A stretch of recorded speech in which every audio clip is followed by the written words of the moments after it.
Good morning and welcome to KZSC News, local news from the Monterey Bay.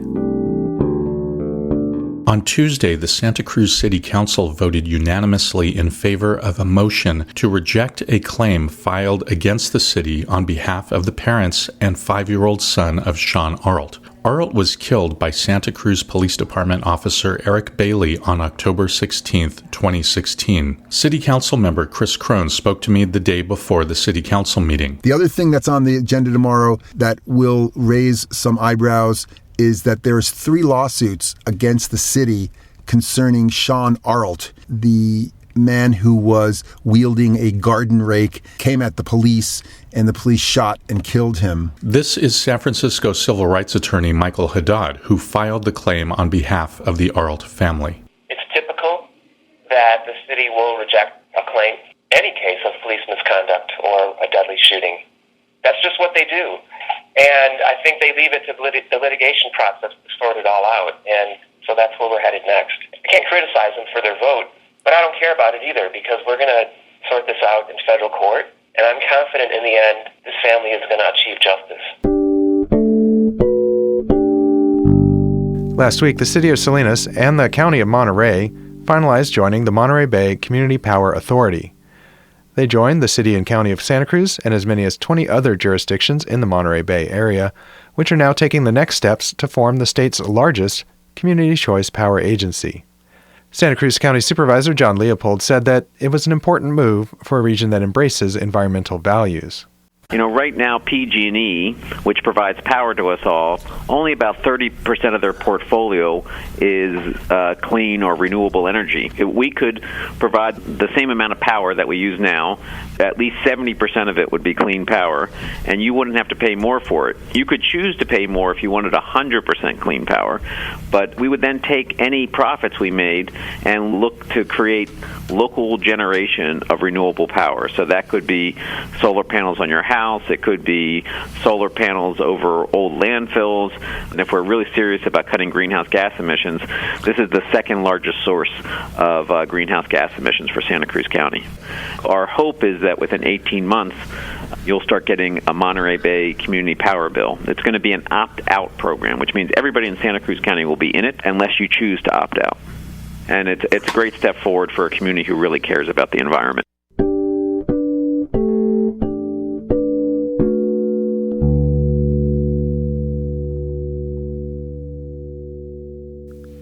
Three shooting deaths in Salinas over the past week pushed this year's death toll to 14. This puts the city on pace to surpass the record of 40 murders endured in 2015, which continued with 39 last year. The previous record was 29 murders, with many years seeing figures in the single digits. City law enforcement have maintained they are not sure about the reasons for the new level of violence in the past 2 years, as it has accelerated in the first 3 months of this year. Regarding a murder on the 23rd, they said, "At this time we have no witnesses that have come forward and we have very few leads. The motive for the shooting is unknown, but is being investigated as gang-related."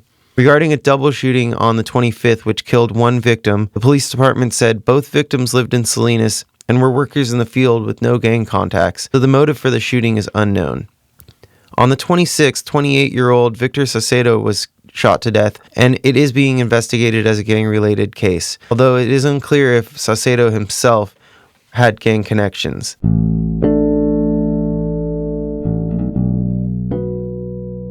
The Pajaro Valley Water Management Agency, which supplies Watsonville and the surrounding areas, has committed $6.3 million toward 2 new projects, a pipeline and a basin to combat its problem of seawater intrusion. Seawater intrusion happens when water is pumped out of coastal groundwater basins. The pressure gradient drives seawater into the groundwater basins, slowly contaminating the wells until they're unusable. The new pipeline and basin are a part of a 17-year effort to reduce groundwater pumping near the coast. The pipeline would connect College Lake, a basin collecting rainwater near the Santa Cruz County Fairgrounds, to an existing 21-mile network of pipes that supplies irrigation for coastal farmland.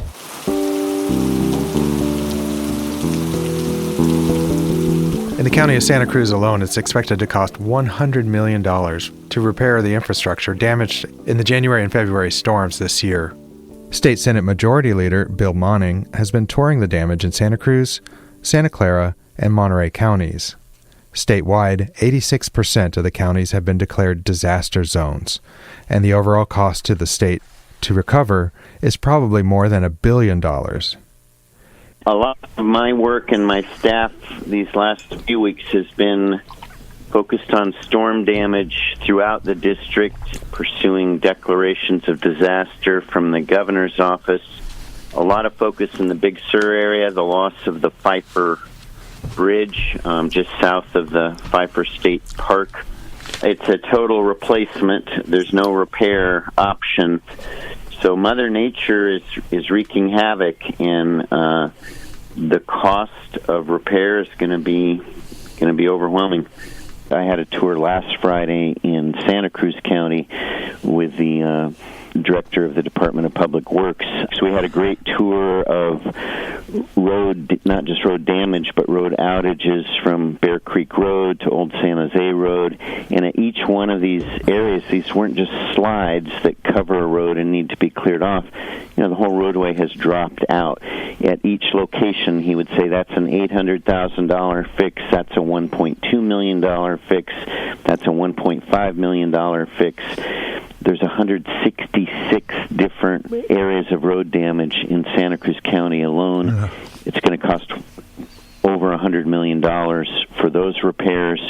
The Santa Cruz County Board of Supervisors has also been doing a lot of work related to the storm damage in January and February. Here, Supervisor John Leopold has more details.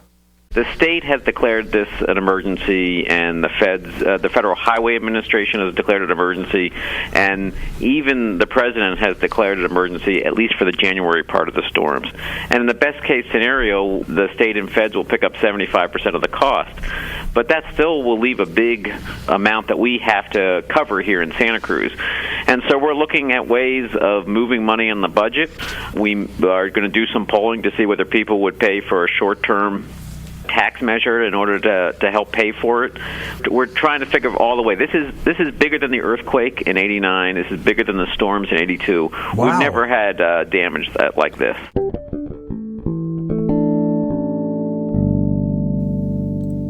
The city of Santa Cruz is in hot pursuit of a new police chief with the hopes of finding one by July of this year, with the current chief, Kevin Vogel, set to hang up his badge in June. Vogel, who's been with the city for 30 years, decided to retire. Heard there is City Manager Martine Bernal, whose office is in charge of facilitating the search for the new chief.